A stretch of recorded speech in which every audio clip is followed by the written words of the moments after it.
जय हिंद विद्यार्थी मित्रांनो 2 सप्टेंबर 2025 रोजी जे कामकाज झालं होतं त्याची PDF माझ्याकडून डिस्कशन झाली नव्हती, परंतु एका विद्यार्थ्याने ती PDF पाठवली. कारण वारंवार त्या वेबसाईटवर जाऊन मी सुद्धा चेक करत नसतो. तुम्हाला मी ती जबाबदारी दिलेली आहे.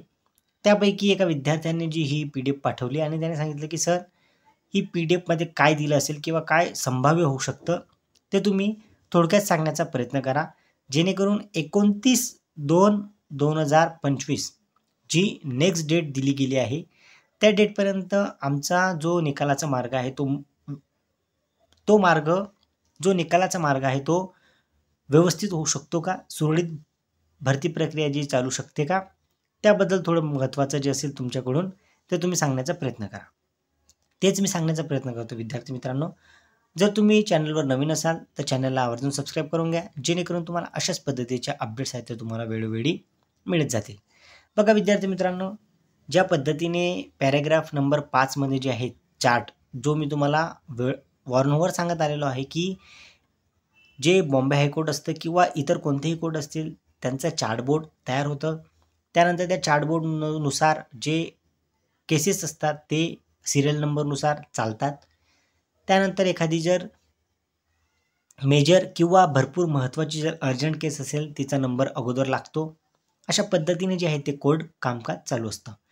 परंतु इथं त्यांनी मेन्शन केलेलं आहे की at the time of raising 4 PM matter mention in the chart in paragraph number 5 hereunder could not be taken up for hearing due to paucity of time. म्हणजे जो वेळेची उपलब्धता नसल्यामुळे जे तुमचं हिअरिंग आहे ते कुल नॉट बी टेकन. समजलं विद्यार्थी मित्रांनो, जे मी तुम्हाला सांगत आलो आहे तेच त्यांनी पॉईंट नंबर 1 मध्ये सांगण्याचा प्रयत्न केला आहे. थोडक्यात तुम्हाला सांगण्याचा प्रयत्न करतो मी, जास्त तुमचा वेळ घेणार नाही. तर विद्यार्थी मित्रांनो, बरेचदा आपलं जे मॅटर आहे ते ऑब्जेक्शन राईजसाठी आलेलं आहे. ते जे 2 हप्त्यापासून म्हणजे 2 वीकपासून आपलं मॅटर जे आहे ते व्यवस्थित चालत नाही किंवा 2 डेट गेल्या, त्यामध्ये फक्त आपल्याला डेट मिळाली आहे. ॲड इंट्रीम ऑर्डर असेल granted earlier would be continue. जे काही कंप्लायन्स असेल कोर्टाने दिलेलं ते इंट्रीम ऑर्डर असेल, म्हणजे तुमचा जो निकाल असेल किंवा तुमचं जे काही सुरू असेल पदभरतीमध्ये ते जे त्यांनी सांगितलेलं असेल ते कंटिन्यू असणार आहे. त्यानंतर हे जे महत्त्वाचं आहे ते म्हणजे काय, reply and rejoinder if any. जर एखादा रिप्लाय ॲफिडेविट त्यांना द्यायचा असेल, BMCने जे आहे ते रिप्लाय फाईल करायचा आहे BMCला ॲफिडेविट करून. मला असं वाटतं की जर रिजॉइंडर म्हणजे जर कोणी एखादं जर नवीन जर त्या केसमध्ये जर कोणी येत असेल, नवीन रिजॉइंडर जर कोणी होत असेल, तो सुद्धा त्याचं म्हणणं किंवा त्याचं जे बाजू आहे ती मांडण्याचा प्रयत्न करू शकते. मग आता BMC असेल किंवा इतर जी तुमची समोरची पार्टी असेल त्यांच्यामधून रिप्लाय येणं महत्त्वाचं आहे. रिप्लाय ॲफिडेविट करून सबमिट केल्यानंतर कोर्ट जे आहे ते तुमचं म्हणणं ऐकून घेणार आहे. आता नेक्स्ट डेट जी तुमची दिलेली आहे, file before the next date, पुढची जी डेट त्यांनी दिलेली आहे त्याच्या पहिले जे आहे ते तुम्हाला रिप्लाय जे आहे ते ॲफिडेविट करून सबमिट करायचे आहेत किंवा जर रिजॉइंडर यायचा असेल त्याने डेटच्या पहिले जे आहे ते पूर्ण करून घ्यायचं आहे असं त्यांनी सांगितलेलं आहे.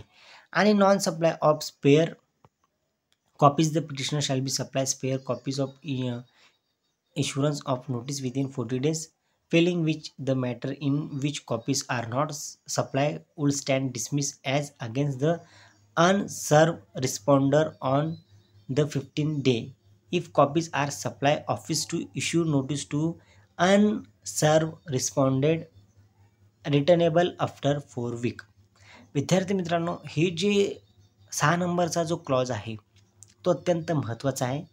तो म्हणजे नोटीस जे आहे ते इश्यू झालेले आहेत का, will not be process the notice due to non supply for the spare. ज्या नोटीस आहेत विद्यार्थी मित्रांनो त्याबद्दल महत्त्वाचं स्टेटमेंट त्यांनी 6 मध्ये केलेलं आहे.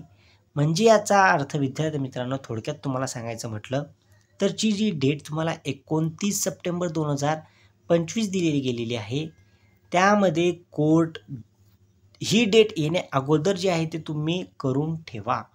रिजॉइंडर असेल, रिप्लाय ॲफिडेविट असेल ते तुम्ही करून ठेवा. कोर्टाने त्यांना असं सांगितलं आहे. त्यानंतर जर कोणी तुमचं नवीन बिफोर द नेक्स्ट डेट पहिले जर कोणी रिजॉइंडर होत असेल तर ते सुद्धा त्यांनी ह्या डेटच्या पहिलेच यायचं आहे, कारण ही जी डेट आहे विद्यार्थी मित्रांनो ती महत्त्वाची ठरणार आहे. एवढं तुम्ही लक्षात ठेवा. बाकीच्या ज्या गोष्टी असतील त्या जाऊ द्या, परंतु 29 सप्टेंबर 2025 रोजी मला तरी वाटतं की तुमची जी केस आहे ती एकतर डिसमिसच्या बाजूने जाऊ शकते, म्हणजे ती रद्दबातलीच्या ह्याच्यावर जाऊ शकते, किंवा त्यामध्ये काही रिलीफ मिळतं का, ज्यांनी पिटिशनर दाखल केलेलं आहे त्यांना काही रिलीफ मिळतं का ते बघणं आपल्यासाठी महत्त्वाचं आहे. आणि त्याच्यामध्ये जर समजा एखाद्या कोर्टाने जर सांगितलं की निकाल लावण्यास काहीही हरकत नाही, तुम्ही निकाल लावू शकतात, त्या संपूर्ण ऑर्डर आपण जेव्हा ती येईल तेव्हा ते पाहणारच आहोत. परंतु 29 सप्टेंबर 2025 ही जी आहे ती तुमच्यासाठी महत्त्वाची बाब ठरू शकते.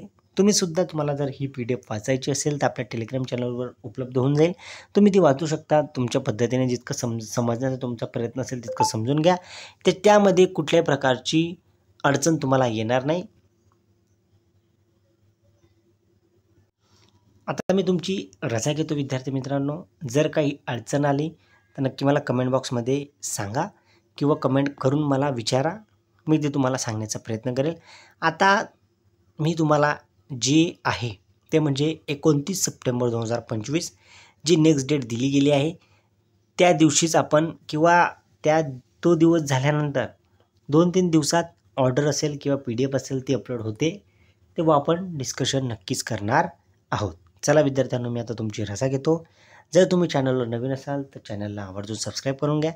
जर व्हिडिओ आवडत असेल, माहिती तुमच्यापर्यंत तंतोतंत मी पोहोचवत आहे, हे जर तुम्हाला आवडत असेल तर एक लाईक करत जा आणि इतर जे तुमचे विद्यार्थी मित्र असतील त्यांनाही जी माहिती आहे ती पुरवण्याचा प्रयत्न करत जा.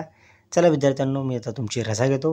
काही विद्यार्थ्यांनी जे अगोदरचा मी एक व्हिडिओ घेतला होता तो म्हणजे निवेदन देण्याचा, काही विद्यार्थी जे आहेत ते मंडेला जाणार आहेत, तीसुद्धा प्रोसेस तुमची सुरू ठेवा, जेणेकरून BMC जे आहे त्यांचं म्हणणं 29 तारखेला मांडताना तुमचा रिझल्ट लवकरात लवकर लावावा किंवा तुमचं जे नुकसान होत आहे त्याच्यावर सुद्धा ते थोडं डायरेक्शन किंवा त्याच्यावर सुद्धा ते बोट ठेवू शकतात. तुमचे निवेदन गेले, तुमचे कॉल गेले तर नक्कीच हे घडू शकतं. चला विद्यार्थी मित्रांनो, आता तुम्ही किती अवेअर आहात किंवा तुम्ही किती तिथपर्यंत पोहोचू शकतात ते पाहायचं आहे. मी सुद्धा जाणार आहे. आता एवढं बोलून मी तुमची रजा घेतो. जय हिंद.